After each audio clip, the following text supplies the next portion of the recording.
We have a guest ready to go here at CRN Digital Talk Radio, PM show. Listen to this one.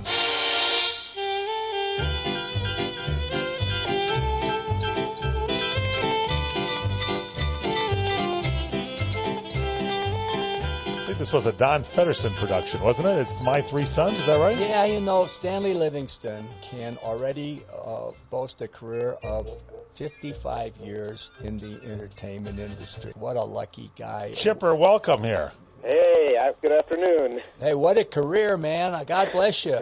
Hey, Stanley, to your credit, you stayed with the show from its beginning. Fred and I were the only two characters on there the whole time. You're correct. Wow. Awesome. And I met you before, Bob. Yeah, well, you guys used to shoot at CBS when we were there. Okay, cool. And I remember coming over, I think on my lunch hour once, I think you had a boxing rink set up on one of the sound stages.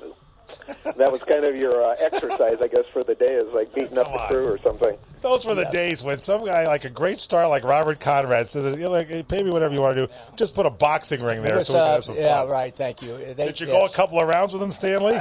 Not on your life. In fact, the production company I worked for, I heard somebody mention Don Feddersen.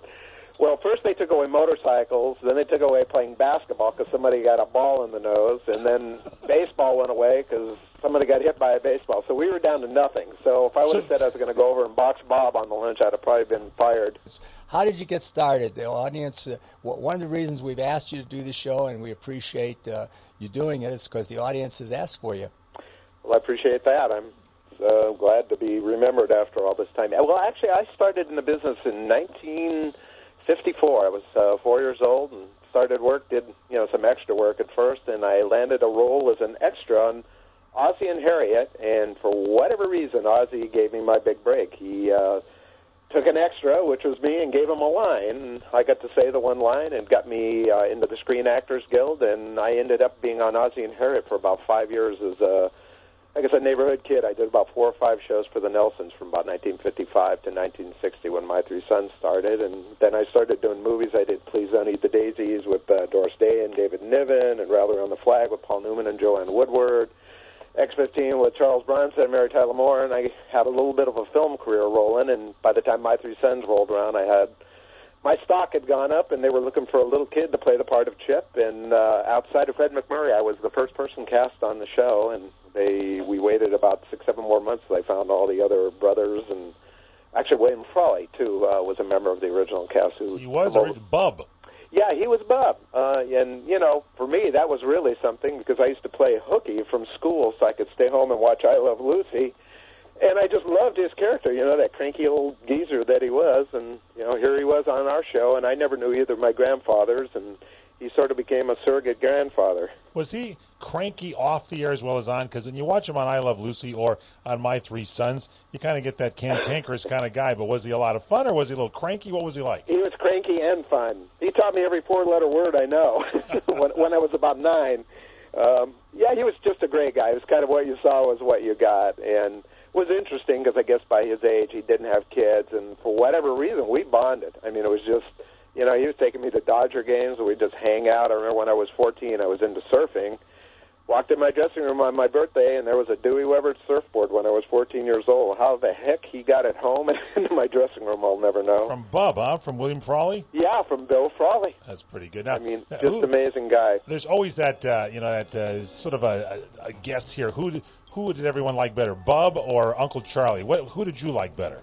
Well, because of my age, and I didn't know either of my grandfathers, I probably bonded with Bill Frawley. And, when you're about 14 and Bill didn't come back to the show, they couldn't get him insured. And they let him go, and he passed away, and they had replaced him with William Demarest, who, being a kid, it was kind of like a stepdad. I just kind of resented him at first. But, Bill Demarest and I became fast friends. Good to have him here. Welcome back, Stanley. Thanks so much. Hey, funny, that theme song, that's the guy that made all the money, Frank Duvall. Hey, and believe me, he made the money, too. I know. Yeah. You don't mess with the Musicians Union. No way. The question that I always ask, the audience is going to go, now, here it comes. We're into our 3rd year, like the audience knows, and I wanted you to know, and the show's done extremely well. And I want to thank the listeners now for that. And I want you to thank me in an email for getting Stanley Livingston, because that's who you asked for. Now, Stanley, What in your career have you enjoyed the most? What was the most challenging? And what, after you were finished, did you say, wow, that was good stuff? Yeah, it was, kind of a great run.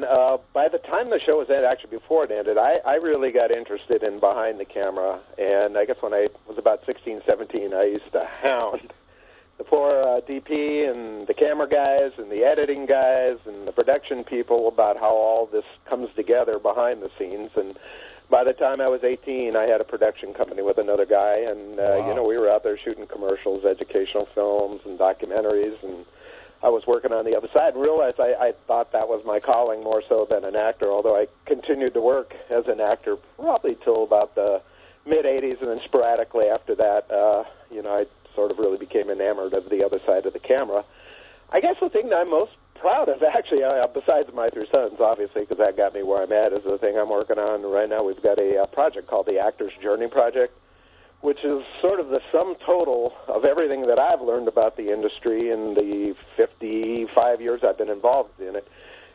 It's actually a project for actors who, obviously being an actor, I love actors. We brought 100 industry people into this project to really kind of demystify the business side of the industry. I mean, I don't have to tell you, you're an actor, so you know. In the beginning, everybody gets their chops. They go to acting school. They learn the processes of acting, the craft, the performance skills. And then after that, everything comes to a screeching halt. And the problem with our industry is nobody, not even the colleges, the universities, community colleges, private acting schools, teach business courses of what you do after you learn the craft of acting. And most actors falter, and 99% of the people that try don't make it. Well, we decided to do something about this. We involved, like I said, over 100 people, one of them being the president of the Screen Actors Guild, the president of the Directors Guild of America, directors like Richard Donner, Henry Winkler, Michael York, Melissa Gilbert, all these incredible people that have worked in front of the camera and behind the camera, really to teach a crash course on the business side of the industry. And this is landmark because you realize our industry is 100 years old, and there's never been any information on how you go about doing this from the business side. And so this is really kind of something that I've been working on for about 5-6 years, and it's just kind of surfacing at this point in time. That's pretty interesting. So no one's ever taken the business look at it. And how does one get involved and enroll in something like this? Is this something that you're putting together online, or are there meetings? Yeah, there's a website that you can go to. It's called the Actor's Journey Project. So if you go to the actorsjourneyproject.com, we're just, like I said, coming up on people's radar. We just finished it, and it's remarkable. I mean, that you can be in an industry and people involve themselves and don't know anything about it. I kind of liken it to being a chef. You know, you get all these great recipes, you go to the Sorbonne, and you're the greatest chef in the world. But if you don't know how to run a restaurant, what are you doing in that business? Yeah. And that's how acting is. Yes, you have to go off, you have to learn your craft, you have to learn acting, and you better be damn talented and maybe have a look. But all that is meaningless if you don't know how to get a job, you don't know how to function in the industry, and you don't know how the industry functions in relation to talent. And that's not taught. I mean, it's almost like inhumane that it's been going on this long. And myself, my peers said, we should do something about this, and I spent 5 years putting this project together, and we involved, like I said, over 100 industry people, not just the actors, but directors, producers, executive producers, talent agents, talent managers. 30 of these people have either won or been nominated for Academy, Emmy, Golden Globe Awards. So, I mean, you're literally getting the information from the horse's mouth.